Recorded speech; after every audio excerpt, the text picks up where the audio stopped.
জোষ্ঠী মুকুল মিষ্টি বকুল বৃষ্টি ভেজা ফুল, তুমি আলোর মিনার নূর মদিনার জান্নাতি বুলবুল, তুমি রহমতে রাসূল, তুমি জান্নাতি বুলবুল। রাসূলুল্লাহর জীবনে এত শ্রদ্ধা আমি জীবনে দেখি নাই, এত লম্বা শ্রদ্ধা। আমি ভাবতে লাগলাম না জানি রাসূল দুনিয়া থেকে বিদায় হয়ে গেছে। রাসূলুল্লাহর মাথা মুবারক নড়ে না, পা মুবারক নড়ে না, বডি মুবারক নড়ে না, শ্রদ্ধা এমন ভাবে পড়ে আছে, কোন খোঁজ খবর নাই, স্তব্ধ হয়ে আছে জমিন, স্তব্ধ হয়ে আছে যেন আকাশ বাতাস। আমি আব্দুর রহমান ইবনে আউফ রাদিয়াল্লাহু তাআলা আমি ভাবতে লাগলাম না জানি আল্লাহ রাসূল দুনিয়ার জমিন থেকে বিদায় হয়ে গেছে। আল্লাহু আকবার। রাহমাতুল লিল আলামিন অনেকক্ষণ পরে সাজদা থেকে মাথা তুললেন। আল্লাহু আকবার। যদি আপনি নামাজের মধ্যে নামাজের ভিতরে আপনি যত লম্বা রুকু করবেন, যত লম্বা সাজদা দিবেন, তত লম্বা জিন্দেগি ইমান আমলের জিন্দেগি আল্লাহ আপনার জন্য তত লম্বা কল্যাণ ময়দান করে দিবেন। আজকে নামাজ পড়ে 2 রাকাত নামাজ আর 4 রাকাত নামাজ পড়ে 1 মিনিট লাগে না, এরকম নামাজে আছে কি নাই? দুই সেজদার মাঝখানে বসা ওয়াজিব, কিন্তু ওয়াজিব আদায় করে না। বিশ্বনবী সাল্লাল্লাহু আলাইহি ওয়াসাল্লাম বলছেন, রিয়াদুস সালিহিন দ্বিতীয় খণ্ড বাবু সালাত তারবি করেন, আল্লাহ রাসূল বলেছেন, ও সাহাবীরা তোমরা কি বড় বড় চুল দেখেছো? সাহাবীরা বললেন, না ইয়া রাসূলুল্লাহ দেখি নাই। আল্লাহ রাসূল বলেন, যারা নামাজের মধ্যে রুকু সাজদায় চুরি করে, যারা নামাজের মধ্যে সূরা কারাতের ভিতরে চুরি করে, যারা বিশেষ করে নামাজের মধ্যে রুকু সাজদায় চুরি করে, এরা হচ্ছে সব চাইতে বড় চোর। কথা বলেন ঠিক কিনা?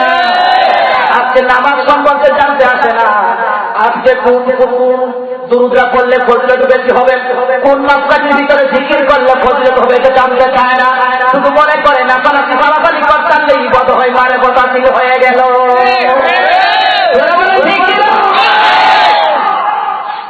ও দুনিয়ার মুসলমান ইমানদারেরা, রাহমাতুল লিল আলামিন সাজদা থেকে মাথা উঠালেন। আব্দুর রহমান ইবনে আউফ রাদিয়াল্লাহু তাআলা তিনি বর্ণনা করলেন, ইয়া রাসূলুল্লাহ ইয়া হাবিবাল্লাহ, এত লম্বা সাজদা আমাদের জীবনে কখনো দেখি নাই। সুবহানাল্লাহ। আপনি জানেন এই যে মুমিনেরা আপনারা যে নামাজ পড়েন, নামাজে রুকু সিজদা করেন, এক একটা সিজদা কিয়ামতের ময়দানে গোটা পৃথিবীর চাইতে ভারী হয়ে যাবে। সুবহানাল্লাহ। সুবহানাল্লাহ। আর গান গাইলে জুড়ে কইবেন মাথা বাবা বাড়ি। কোরআন তেলাওয়াত শুনে আল্লাহু আকবার বের হয় না, হামদি বাড়ি শুনলে হামদি বাড়ি তারা শুনলে মারহাবা আলহামদুলিল্লাহ বের হয় না, ডারে বাউল গান শুনলে পাগল হয়ে যায়। আল্লাহর ওলিরা জিকির করেছেন কার? গান গেয়েছেন কার? না বাবার গান গাইছে? সামনে আসছে আলোচনা শুনবেন সামনে প্রাইজ করবো শুনবেন। আলহামদুলিল্লাহ, আল্লাহ সকলকে কবুল করে ঘুরে বেড়া। আমি আমার কথার সাথে জুড়ে আওয়াজ দিতে হবে। রাজি আছেন মুসলমান? আমার জন্য দিবেন না, এটা আল্লাহ পাকের জন্য দিবেন। কথা বলে ঠিক কিনা? যেটা বলবো সেটা ঠিক না ঠিক আপনারা বলতে হবে ঠিক কিনা? জোরে বললাম আল্লাহু আকবার, জোরে বলতে হবে আল্লাহু আকবার। আব্দুর রহমান ইবনে আউফ রাদিয়াল্লাহু তাআলা আনহু রাসূলকে প্রশ্ন করলেন, ইয়া রাসূলুল্লাহ ইয়া হাবিবাল্লাহ, এত লম্বা সাজদা জীবনে কখনো দেখি নাই। ও গো রাসূল, আমি মনে মনে ভাবছিলাম না জানি আপনার উপাত হয়ে গেছে। আল্লাহ রাসূল বললেন, ইয়া আব্দুর রহমান ইবনে আউফ, তুমি শুনো আমি কেন নামাজের মধ্যে এত লম্বা সাজদা দিলাম, তুমি জানো নি? সে বলল, না, আল্লাহু রাসূলু আ'লাম, আল্লাহ এবং তার রাসূল ঠিক জানে, আমি কিছুই জানি না। সুবহানাল্লাহ।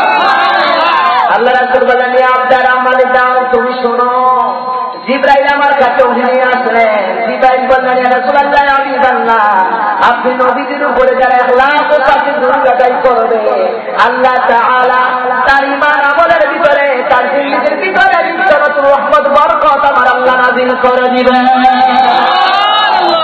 ও দুনিয়ার মুসলমান ইমানদারেরা, শ্রেষ্ঠ দুরূদ আমরা কোথায় পড়ি? নামাজে। নামাজে কোথায় পড়ি? ওয়াজ শুনলেই চলবে না, শিখে নিয়ে যেতে হবে। কথা বলে ঠিক কিনা? আমরা শ্রেষ্ঠ দুরূদ কোথায় পড়ি? এই দুরূদের মধ্যে, তাহিয়াতের মধ্যে সালাম নবীর উপর আছে কি নাই? শ্রেষ্ঠ